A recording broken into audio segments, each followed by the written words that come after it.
Pardon? 135 000 net.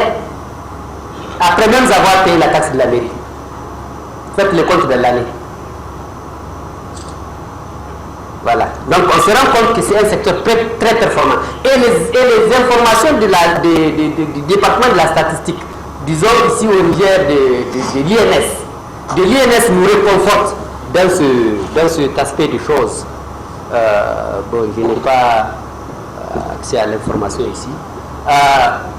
Nous avons quelque chose autour, en 2005, les derniers éléments statistiques que nous avons relèvent de 2005. Il y a eu l'enquête budget consommation de la dernière, les résultats ne sont pas.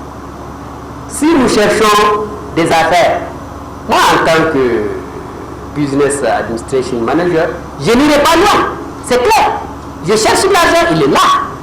200 milliards qui sont entre les mains des gens qui sont de l'informel, sans aucune structure. Il suffit de se positionner quelque part dans le circuit et puis vous pompez. C'est tout.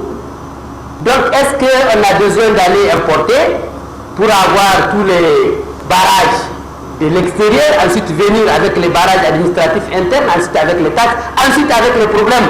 Des problèmes parce qu'il faut d'abord ce que vous importez, il faut faire un effort de marketing pour pouvoir le faire accepter et le faire consommer. Si vous n'avez pas la chance, vous avez un nouveau produit sur le terrain, après un an, personne ne l'accepte et vous n'allez pas attendre un an sans vendre, vous serez obligé de changer de veste. C'est clair. Or, ici, on le consomme. Donc voilà un peu pourquoi nous nous sommes penchés à la question. Et nous avons compris qu'il n'y a pas que ça comme potentialité. Que ces micro-industries, en dehors du fait qu'elles sont performantes et qu'elles ont un chiffre d'affaires, parce que moi c'est comme ça que je le comprends, un chiffre d'affaires assez intéressant, c'est quand même ces AGR-là.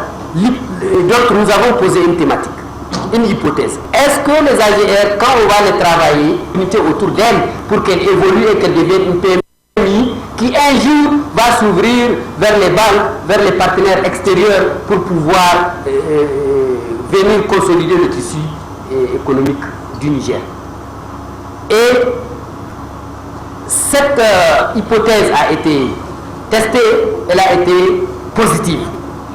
Pour la confirmer, on a fait une phase pilote. Après toute cette phase de recherche-action, de 2010 à 2011, on a fait une phase pilote.